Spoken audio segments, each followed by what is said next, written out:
The Video Sequence Editor, or the VSE for short, is exactly what the name suggests. It's a video editor that lives inside Blender. That's pretty cool.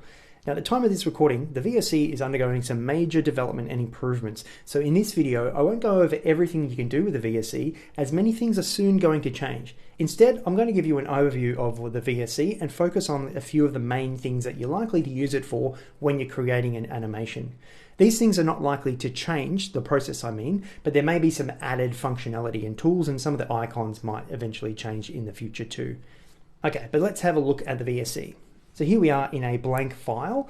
So unlike our other editors where we were better off just to create a new window and then work however we wanted, for the video sequence editor, it's actually best to use the dedicated workspace. So I'm going to go up here and click the plus button and then go down to the video editing and choose video editing.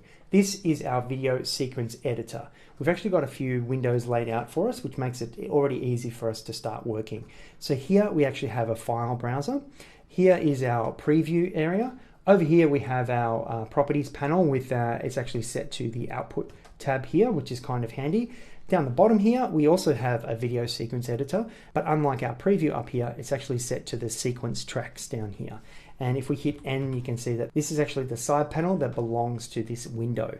Now down the very bottom here, we actually have the timeline, and you already know about the timeline. That is in this layout, so you can push your play buttons and set the start and the end frame, as well as setting a few other things, which we will go over shortly.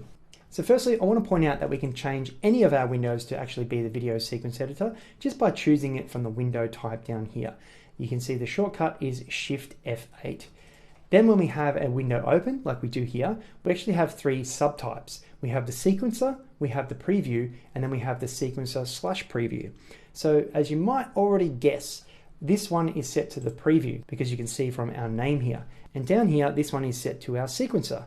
And what happens if I change the setting here? You can see my window is now split in two, where I have the preview at the top and the tracks or the sequencer at the bottom.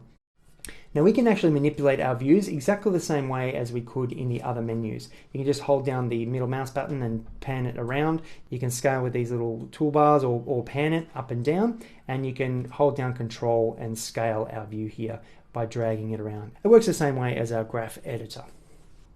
We can also do a similar thing up here, but we're only working with the 2D view, so we can just basically pan it around and scale it uniformly. We can't actually scale it horizontally and vertically different, whereas we can in this section. You can also probably tell that our default setting for display is actually in seconds.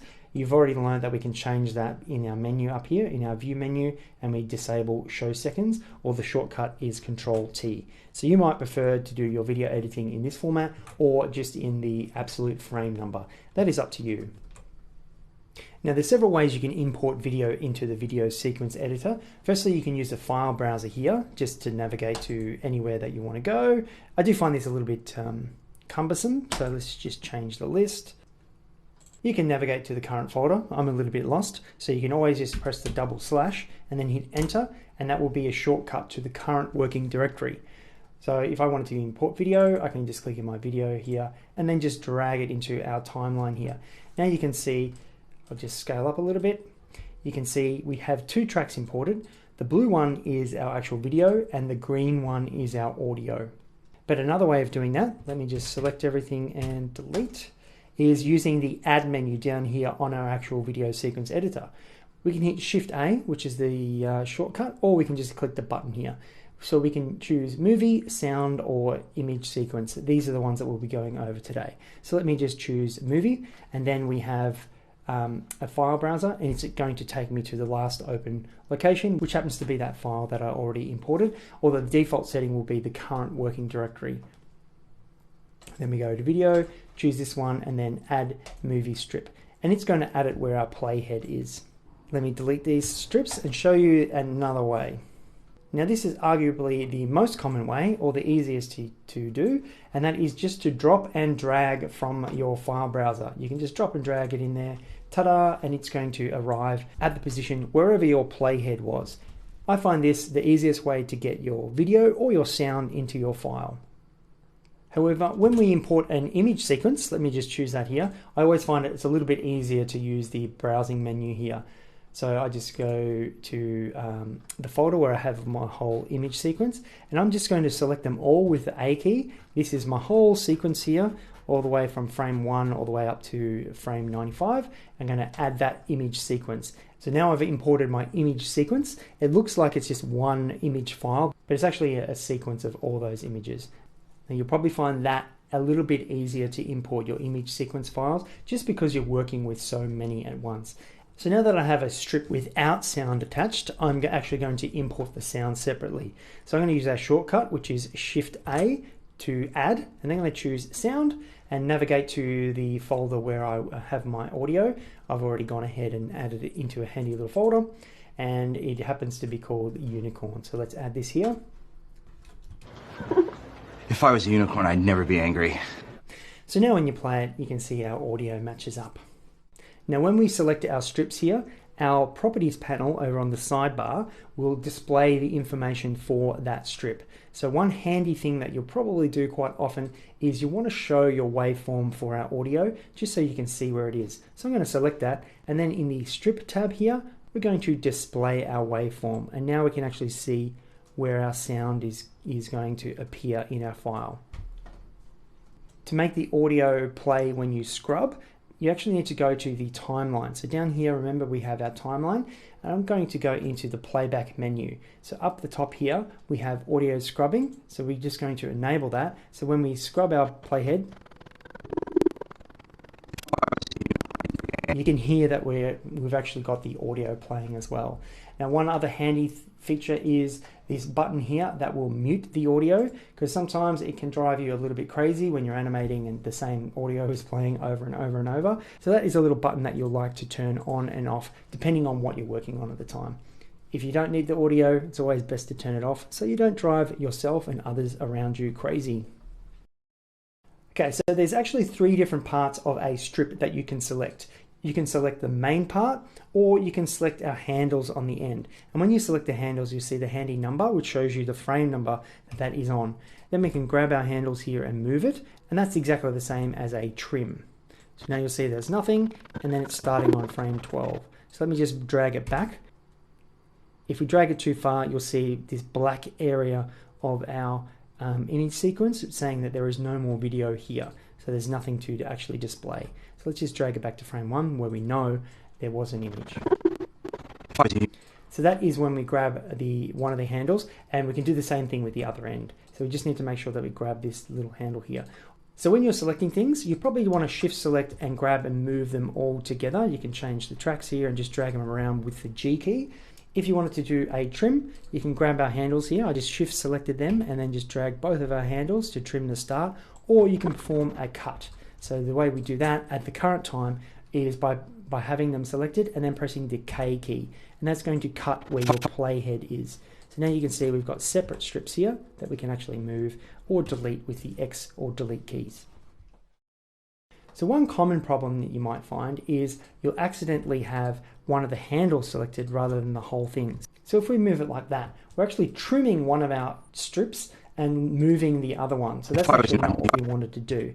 So you just need to make sure that you select the main areas so that we've got everything moving together. That's just one of the common problems that you'll run into. Although in future versions of the video sequence editor, this will be a lot easier to handle. Now, if you have any troubles with the playback of the audio, it might actually be the codec that you're using.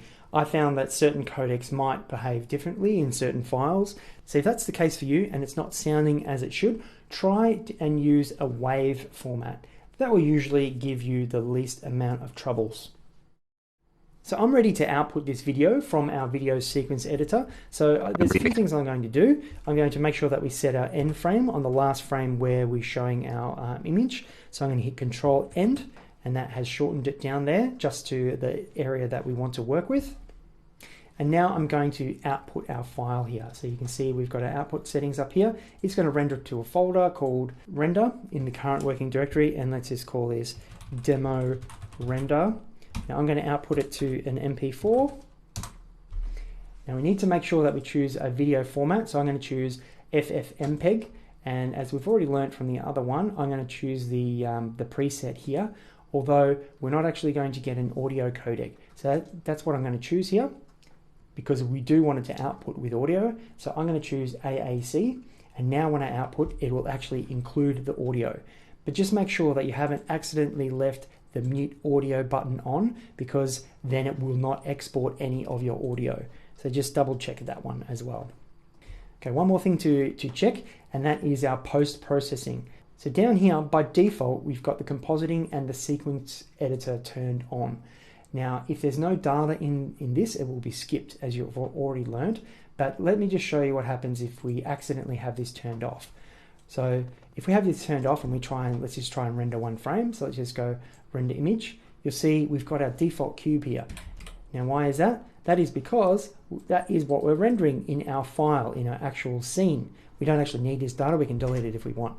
But we need to make sure that we're outputting our video sequence editor data rather than our actual scene data. So that's what we do with this button here. So let me check that. And now when I hit render, you can see we've actually rendered our video sequence editor. So I'm ready to actually output this for real. So let's go render animation. Now rendering out an image sequence is like this is going to be much faster than actually rendering the scene. And that is because our scene rendering is already done in our animation file. So let's check our animation now. Control F11. If I was a unicorn, I'd never be angry. If I was a unicorn, I'd never be angry. There we go. We have our finished file.